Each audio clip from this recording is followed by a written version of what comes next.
El pasado 18 de febrero se conmemoró el Día Internacional del Síndrome de Asperger, un trastorno del neurodesarrollo que se caracteriza principalmente por la afectación en el área de la interacción social y también por la presencia de patrones de conductas e intereses que pueden ser rígidos y repetitivos. Queremos saber cuáles son las características de este síndrome, cómo se puede apoyar también a las personas que lo padecen. Estamos junto a Montserrat Valenzuela, psicopedagoga de la Red de Salud UC Cristus. Muchísimas gracias, Monse, por estar con nosotros y bienvenida. Muchas gracias por la Una vez más. Hablemos de esta condición que es parte del espectro autista. Muchos tienden a confundir o a resumir todo en el autismo. Y resulta que el Asperger es uno de los síndromes dentro de un espectro bien amplio. ¿Qué lo hace diferente o qué lo caracteriza distinto al autismo propiamente tal u otros síndromes que puede haber en ese espectro? Sí, efectivamente, hace algunos años atrás, de hecho, ni siquiera ya se habla de Asperger. Hablamos de trastorno del desarrollo, ¿ya? Y como trastorno del desarrollo propiamente tal, la diferencia que tiene básicamente con el autismo tiene que ver en el lenguaje. En el lenguaje y muchas veces en lo cognitivo, en el CI. Los niños con autismo tienen una dificultad mucho mayor para poder relacionarse, para poder interactuar con la gente, con el mundo. En cambio, el niño con Asperger tiene una inteligencia normal, por sobre lo normal. Ellos, a pesar de lo que se cree, ellos tienen muchas ganas de tener amigos, ellos tienen muchas ganas de ser incluidos en los juegos, pero no saben cómo. Y de acuerdo a sus características, por ejemplo, que no tienen filtro, que son concretos, obsesivos, cuesta lograr integrarse en determinadas etapas, las distintas etapas de la vida, porque sus intereses, a pesar de la edad, son muy distintos a los intereses del resto de sus pares. Pensando en los papás que tienen un niño con Asperger y en esta como, no sé, sueño que tenemos todos los papás, que nuestros niños se integren lo mejor posible, que tengan amigos, que los diferentes espacios que ocupan se sientan cómodos. ¿Qué tan relevante es para que eso sea lo más exitoso posible en el caso de niños con Asperger el poder diagnosticar temprano? El que desde chicos sepamos para que entonces vayamos preparando un entorno que realmente los incluya.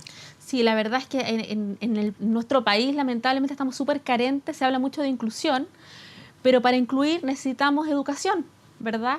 Y como hay bastante carencia en ese sentido de qué es el Asperger, estos tipos de síndromes, se observan como más dificultades, como algo más problemático, y hay un desconocimiento tan grande, los papás se asustan. Cuando en realidad, cuando uno estudia y te explican, porque estos niños además son desde muy pequeños, cuando son diagnosticados, que ojalá a edad temprana sean diagnosticados, entre antes se pueda diagnosticar, es mucho mejor y los avances son significativos, ¿ya? Ahora, entiendo que tenemos generalmente diagnósticos tardíos. Hay muchos papás que se dan cuenta que sus hijos tienen un problema más serio, porque a lo mejor ya notaban algo distinto, pero que es un problema más serio al que hay que atender más cuando empieza la etapa de la escolarización. Entonces uno dice, ¿qué pasa todos los años anteriores? Toda la preparación, todo el desarrollo que se pudo haber logrado. Claro. ¿Cómo llegar temprano al diagnóstico? Es que ¿cómo la gente puede saber que su hijo está teniendo este síndrome? Es que no es fácil aceptarlo, ¿ya? No es fácil para los papás, por lo que te hablaba, el desconocimiento. Muchas veces hoy día, con esta nueva generación, por ejemplo, de las tablets. Ah, no, mi hijo habla raro, porque muchos niños tienen un lenguaje pomposo, ¿ya? Por ejemplo... ¿Pomposo como muy formal? Muy formal, o tienen una difíciles? Entonación diferente. Claro, ellos ocupan palabras que en general los niños no ocupan. Ya palabras más de el típico, bueno, en el manual de psiquiatría está descrito como lenguaje pomposo o el típico lenguaje de viejo chico, palabras de adultos que utilizan los niños. Entonces, muchos papás dicen, o de una entonación que uno dice, es un niño chileno, pero habla como mexicano. ¿Te fijas? Ya, pero pasa mucho que los niños hacen eso porque ven la tele, el referente, o a los youtubers ahora. Entonces hoy día dicen los papás... Es difícil confundirse. Claro, muchos papás se confunden y dicen, no, lo que pasa es que mi hijo está desde muy pequeño siempre todo el día ve YouTube.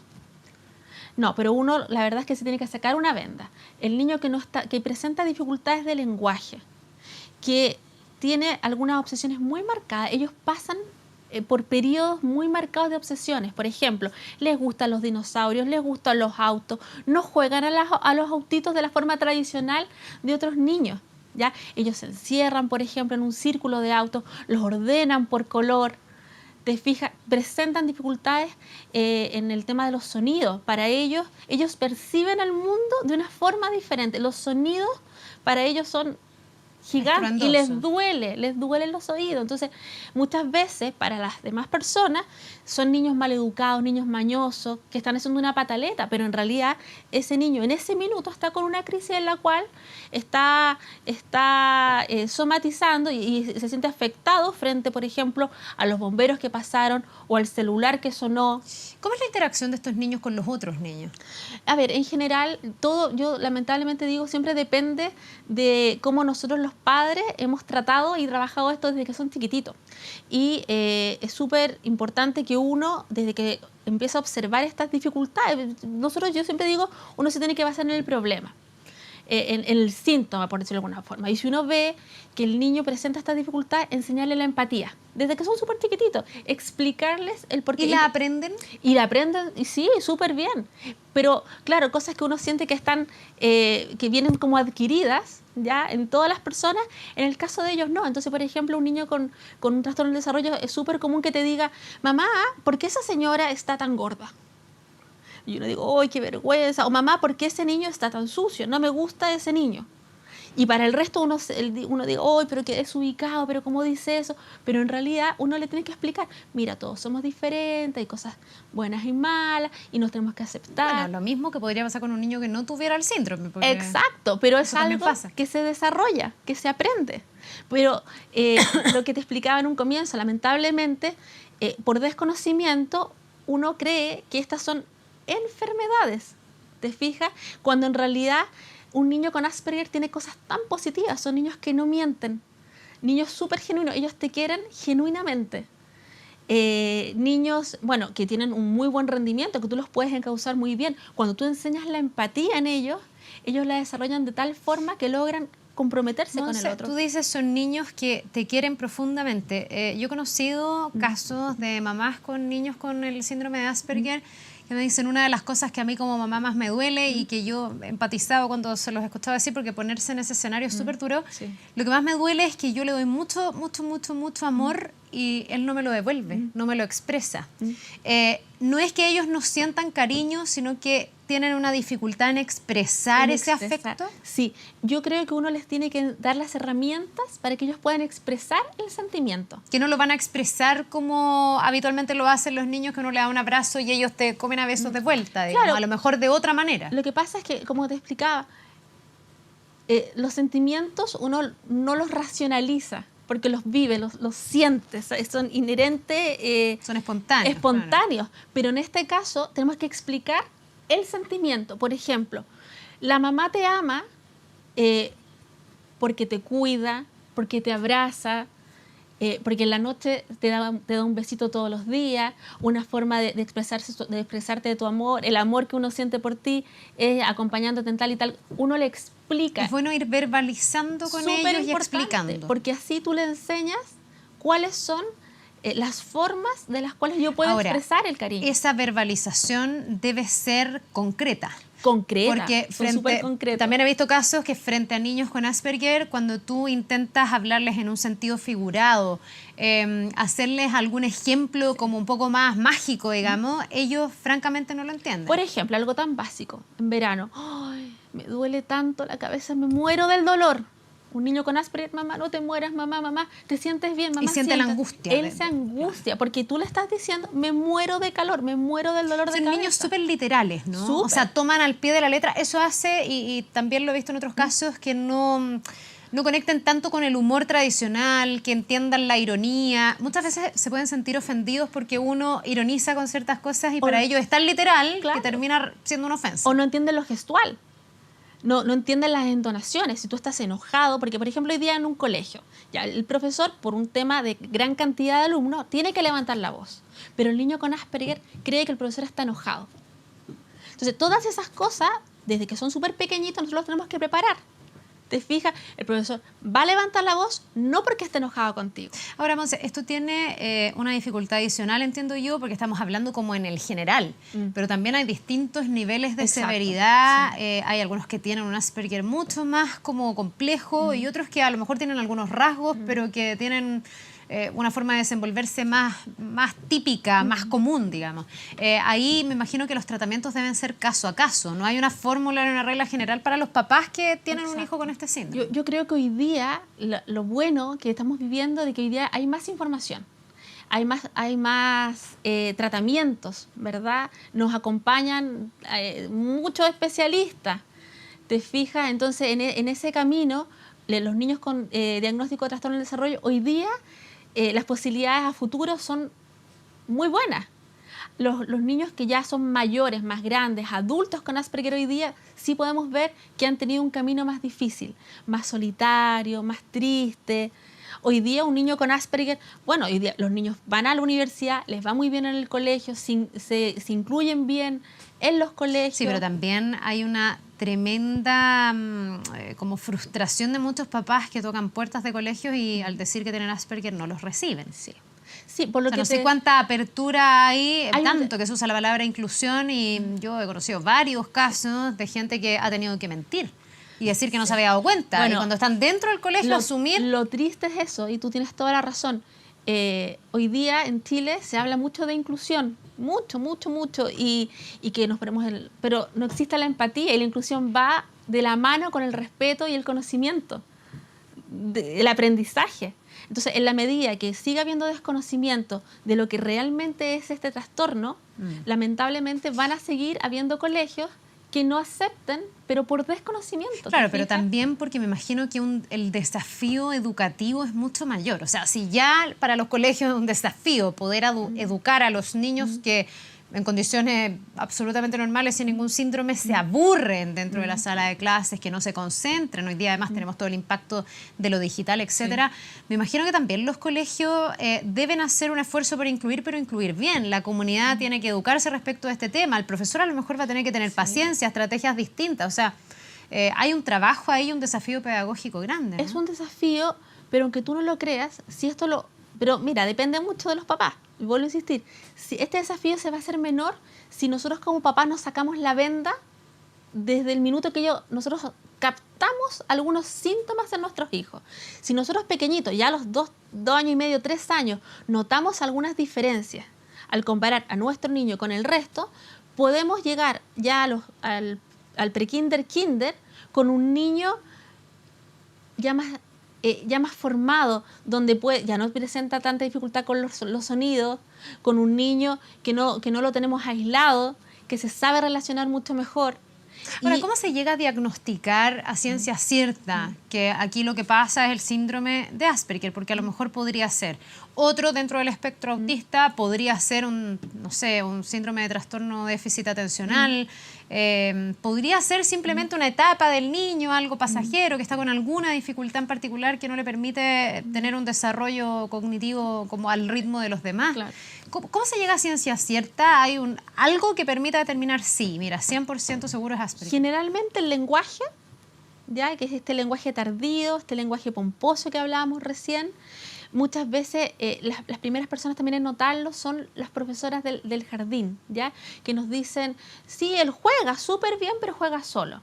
Se aísla o se incluye a veces en los juegos, pero se aburre rápidamente. No establece mucho contacto visual. El contacto visual parece ser uno de los síntomas que primero los papás también perciben, ¿no? Y lo otro que son niños que no miran mucho a los ojos. Exacto. Te miran y luego cambian la mirada, no es sostenida. Lo otro de estos intereses muy marcados, que el niño quiere jugar siempre en el rincón tranquilo, por ejemplo, siempre quiere estar con los libros y no quiere estar en los otros rincones de la sala, por ejemplo. O le molestan mucho los ruidos, se molesta mucho, sobre todo en cursos numerosos, le molesta mucho el ruido de la sala. Monse, ¿esto es algo con lo que se nace y con lo que se muere necesariamente? Sí.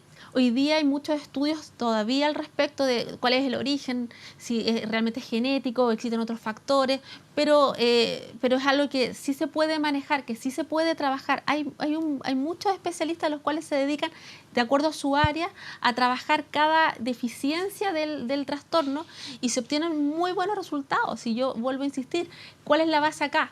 Educarse y por sobre todo poder entregarles las herramientas a los niños, porque claramente, si se inicia tempranamente los diagnósticos y tratamientos, vamos a tener un niño absolutamente incluido en la sociedad, feliz y con las mismas oportunidades que todos. ¿Ese tratamiento pasa por esta estimulación de la que estamos hablando, que ojalá sea temprana, que sea efectiva, que sea oportuna, que el entorno además también sepa cómo adecuarse a este niño y tratar de incluirlo de la mejor forma posible? ¿O también estamos hablando de medicamentos? ¿El Asperger es algo que se medica? Muchas veces, no porque tenga Asperger, sino porque está acompañado de determinados síntomas. Hay niños que, por ejemplo, que presentan síndrome de Asperger que son súper hiperactivos. O niños que les cuesta mucho manejar el tema conductual, se frustran. Hay una etapa del trastorno del desarrollo que viven algunos niños, que no sé si tú lo has escuchado, de este descontrol frente al no, frente a la negatividad. Entonces el papá dice, pero ¿cómo? Por ejemplo, en el supermercado, hijo, no te voy a comprar esto. Pataleta. Pataleta gigante. Entonces, el manejo del adulto frente al no es súper importante, a la negación. Ellos tienen obsesiones, por ejemplo, con pasar debajo de puentes. Entonces tú le puedes decir, vamos a pasar por el túnel, pero en este minuto vamos apurado. Entonces a la vuelta pasamos por el túnel. ¿Te fijas? Y me evité una pataleta. No les dije que no, lo vamos a hacer, pero después. Ahora, yo te escucho y habiendo igual hablado con papás con este tema, digamos, y sabiendo el tremendo esfuerzo que hacen, veo que como que el empeño que ellos deben poner como padres es similar al que ponemos o tratamos todos de poner con nuestros hijos, porque en todos los niños se dan estas negociaciones y estos problemas. Siento yo que el gran obstáculo al final tiene mucho más que ver con el entorno. Exacto. Y esos papás te lo relatan, porque te dicen, yo he hecho todo, he tocado puertas, pero me las han cerrado todas. He tenido que mentir y no dije que mi hijo tenía Asperger y me llamaron del colegio y me hice la sorprendida, pero yo sabía desde los 2 años que lo tenía. Te relatan que en el entorno no han encontrado el apoyo que requieren, pero el ahínco, el empeño, las ganas, el cariño que le ponen es el mismo más o menos que le pone cualquier padre. Tiene que ver con el conocer a tu hijo y con ese conocimiento poder manejarlo frente a las diversas situaciones. Y también el mismo desafío, porque uno no sabe ser padre. Lógico, uno va aprendiendo con síndrome ni sin síndrome. ¿Sabes lo triste? Hay que aprenderlo en el camino. En el caso de estas familias, el dar constantemente explicaciones, explicar por qué tu hijo hace lo que hace, por qué tu hijo, por ejemplo, en el paseo de cursos está más solo, por qué tu hijo... Eso es lo fome, el tener que caer en explicaciones. Claro, y yo me imagino que también se deben enfrentar, para ir finalizando, Monse, al rótulo, que es algo que se hace de manera como súper liviana con los niños. El niño es raro, tiene problemas. Yo no sé, a nivel de política pública, ¿cómo percibes tú que estamos en Chile? Por ejemplo, respecto de este síndrome, pero lo que estamos conversando sería absolutamente aplicable al síndrome de Down, por ejemplo. Familias que también han tenido que luchar mucho para que todos vayamos entendiendo mejor y aportemos al desarrollo de esos niños que pueden ser súper normales a lo largo de su vida. Exacto, yo creo que, quizás es algo que va a dar, que se tiene que dar. Por ejemplo, para poder lograr inclusión, nosotros necesitamos educar. Pero eduquemos también de parte del colegio. Hoy día hay, como ramos, está el Consejo de Curso de Orientación. ¿Por qué no incluir como tema importante los distintos síndromes? Hoy día se está hablando mucho de inclusión, pero para poder incluir necesito aprender, necesito saber. Las familias necesitan saber que en su curso hay un niño que no es que sea diferente, es un niño con muchas cosas positivas, pero que tenemos que acogerlo, que va a crecer con nosotros, y de ese niño también uno puede aprender mucho. Y no tenerle miedo a eso, Para que nada. Es distinto, porque al final somos todos distintos. Esa es la porque gracia. a la larga no nos podemos quedar con un síndrome de Asperger, sino nos tenemos que quedar con un niño que es muy inteligente, que sí va a ser un aporte a la sociedad, un niño que en el futuro va a ser un muy buen empleado, porque son personas súper honestas, que son súper meticulosos. Son metódicos. Súper metódicos. A lo mejor mucho más disciplinados que cualquiera. Absolutamente. No mienten. Te quieren genuinamente. Entonces, ¿por qué verlo como algo negativo si en realidad las características de estos niños son súper positivas? Todo va de acuerdo a tú, como lo enfrentes como familia, como lo veas, que no es un castigo, que no es una enfermedad, que no, esto es lo que me tocó. Y tal como tener quizás las orejas más grandes, la nariz más grande, ser más enojón o más introvertido, a estos niños les cuesta un poco más relacionarse, que se puede aprender, les cuesta un poco más empatizar, que también se maneja el tema del lenguaje, que es un poco extraño, que también tiene solución. No nos podemos encerrar en un problema. hay que buscar soluciones. Bien, pues creo que nos falta harto, pero hablar de estos temas, ponerlos en la agenda, aprovechar cada uno de los días para distintas cosas que no conocemos tanto, y ahí radican muchos miedos, prejuicios, etcétera, nos ayuda a estar más informados, a educarnos más y todos, poderle aportar a las familias que viven con este tipo de problemática y que podrían tener un tránsito más llevadero, si es que encontraran realmente esa inclusión. Y ese apoyo. Gracias, Monse. A ustedes. Que te vaya muy bien. Igual, gracias. Que tengas un buen día. Nos vemos. Gracias.